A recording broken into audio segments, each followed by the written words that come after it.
Hunger in America is a profound problem. Child hunger is an especially painful issue, not only because of the sheer volume of those involved, but also because of how vulnerable those it affects.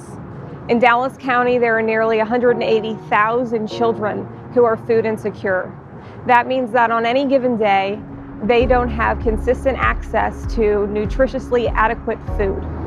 73% of children in Dallas County are eligible for free or reduced price meals during the school year, and they and their families rely heavily on these meals for the ability to make ends meet and for students to fill their bellies and focus on their school day.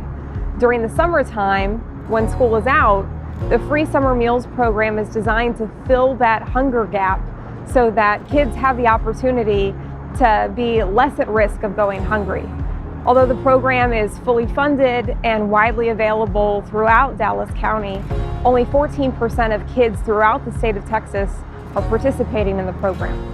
This is in large part due to lack of awareness, but it also stands to reason that if a child visits a summer meal site and has a negative experience, that they won't return to the site. In the Dallas area, there are a significant number of sponsors, more than 80. Some better than others. There are a significant range in the services and products they're providing.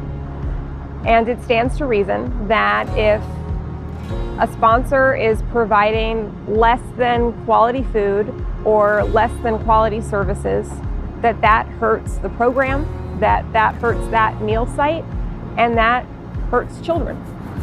And for that reason, Baylor University's Texas Hunger Initiative felt strongly there had to be a way to delineate the truly great sponsors that were doing wonderful work from those that maybe needed to strive a little bit more. And so we partnered with FRAC, the Food Research and Action Center, who had already done much of this wonderful work through their levels of excellence. The program evaluates 3 different large areas of best practices: food quality, their programming and operational excellence, and community outreach. And recognized sponsors have the opportunity to achieve bronze, silver, or gold level recognition. The recognition program is entirely voluntary. We ask sponsors to make the choice to opt in for the betterment of their program and to learn about best practices and ways that they could improve. In its inaugural year, the Excellence in Summer Meals campaign has 5 recognized sponsors, and they are of all different varieties. We're excited to share them with you. The mission and vision of Circle supports to prevent summer learning loss, and to provide options and opportunities for children in the southern sector of Dallas to ensure that they're productive and responsible citizens. Students must feed their mind and their body, and a child is never going to learn or want to participate if they're hungry. The only thing children should be hungry for is learning. One of our philosophies at Circle Support is that we don't serve children anything that we will not serve our own children or will not eat. So that's a definite plus. We get high marks from the parents and the students about the food and the quality of the food. They get a balance. They get academics in a fun project-based way, and they get enrichment, and they get outdoor activities. And then on Fridays it's field trips. So I think we cover the whole child. The strengths of Circle Support is collaboration. We don't reinvent the wheel. We collaborate with many other nonprofits and service providers to offer options and opportunities for students. We work with the YMCA that provides swimming for the boys. All the boys get swimming lessons. We work with King of Glory Lutheran Church. We work with Dallas Children's Chorus. The kids go over to ESD for a week-long summer camp. We work with Girl Scouts. So one of our strengths is collaborations, that service providers and other nonprofits come to Circle Support and offer their services so our students can be successful. I think our greatest strength is the quality of the food and the love in which the cafeteria staff serves the food. It's a very long process to June when summer starts that we start in January looking at viable. We look at menus that work well. We meet with the cafeteria staff and they say, the kids didn't, but mostly they like everything, and we try to give them new options like a turkey wrap with lettuce, and it's a very thought out, considerate process that the cafeteria ladies go through, that the directors go through, and the students go through to ensure that we have great meals in the summertime. You know, we do two things. Our mission is to support people in times of adversity. It's specifically vague because this year and maybe next year we're fully focused on community hunger. And our vision though is, and this is because I'm a mom, if we can see the humanity in people, then we can overcome adversity through shared response. That we value what is within each other because we all have the same hopes and aspirations for ourselves and our kids. Well, the kids that have the most needs have the fewest family resources. They do not have the family resources to go to like a static school site and get meals. I mean, because you cannot travel a mile if a car that you probably don't have even for a $3 meal, right? That you're gonna be there for 20 minutes. So if we wanna reach those kids, we have to bring the food to them. So those are our mobile meal sites. So we have half of those are mobile meal sites. For anyone that knows anything about summer meals, that has anything to do with summer meals, they know about the meal count form. It's a piece of paper that every time you hand a meal out to a kid, you have to say, check mark. There are millions of pieces of papers and file cabinets somewhere because of audit reasons, right?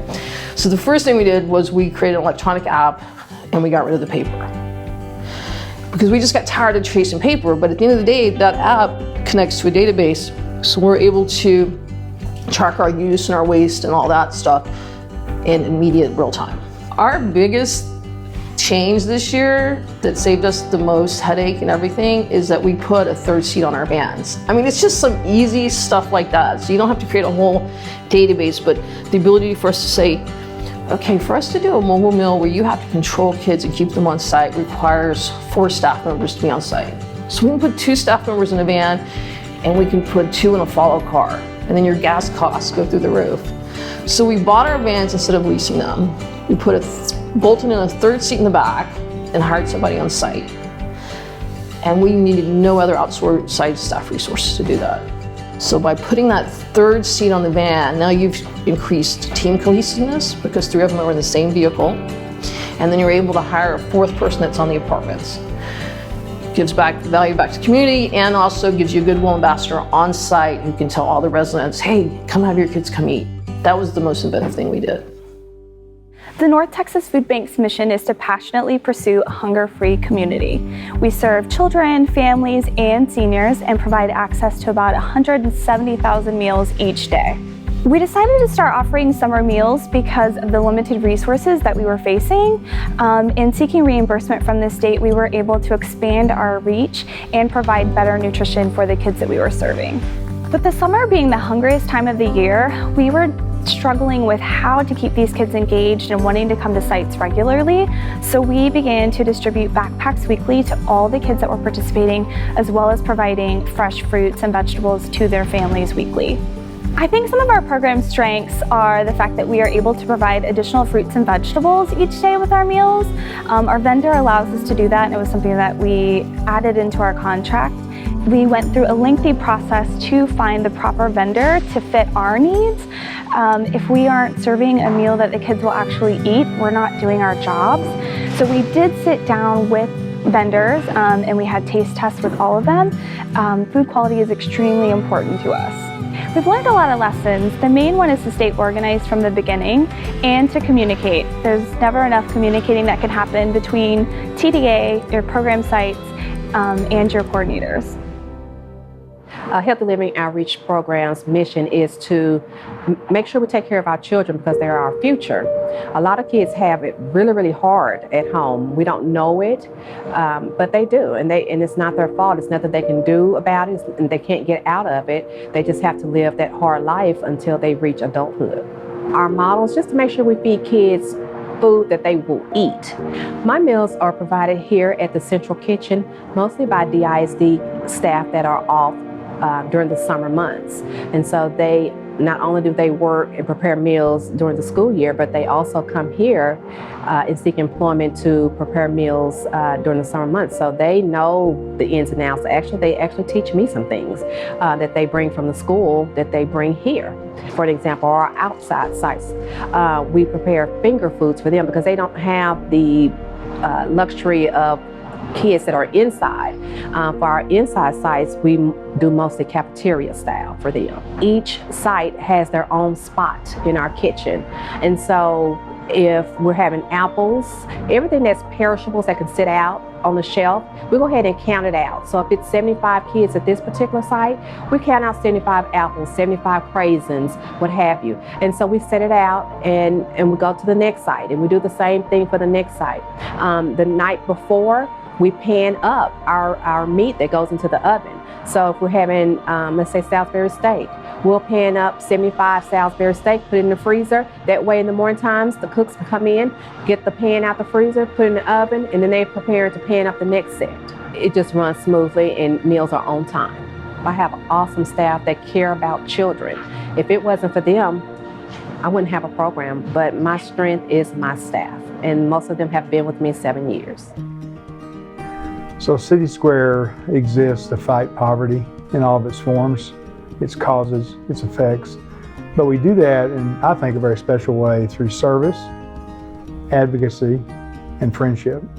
Our service model is to listen to people. And so in the food pantry, in the law firm, in the medical clinic, in the workforce training area, it became really clear to us that providing for children during the summer when school was out was a problem for tens of thousands of Dallas families. As hard as that is to believe, that's our reality. And so in response to that very clearly stated reality, we began to look for ways to respond. And the summer food program seemed to be one of the best. Through Food on the Move and a partnership with our great AmeriCorps team, we deliver meals, but much, much more. We deliver friendship. We engage in dialogue. We encourage children to stay in school. We talk about health. And we exercise, we play. It's amazing in the summer, after about the third day, when the team arrives, the kids are lined up ready to go. And it's not just to get the meals. The meals are a part of the effort, but the way we deliver those meals is very nondescript and very affirming. So there's no humiliation in receiving one of our meals, because it's delivered in the context of fun and conversation and friendship and exercise, and it's magic. And I think bringing that hope in real practical, concrete terms into the neighborhoods where we go, to the children in the complexes where we serve, there's something about that disposition that is contagious. People need respect, and people need a chance. People need an opportunity. We're all the same. It's easy to forget that the way we have the culture stratified economically.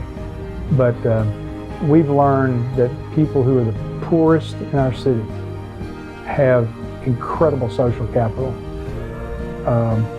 amazing human potential, and they end up teaching us every day. Well, let me just say in general, evaluation is very important.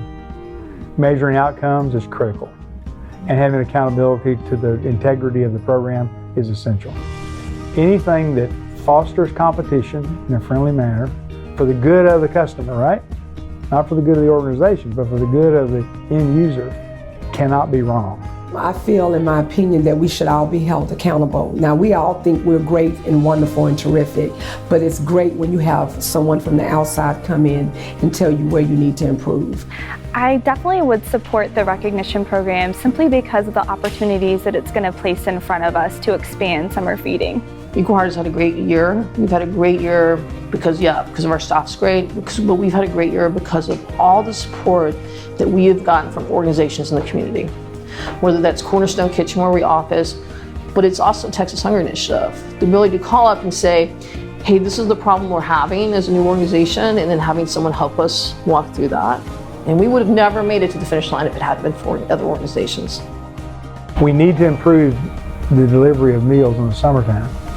We got far too many children in Texas who don't have these meals. And part of that's policy, and part of that is not striving for excellence in pursuing best practices. We've got to get better. And not for the sake of our bottom lines or our programs, we've got to get better for the sake of Texas kids. These sponsors are raising the bar for the program and for the kids. It is our hope that every year, more sponsors will opt into the program and more will be recognized. That this program will serve as a rising tide that will raise all ships.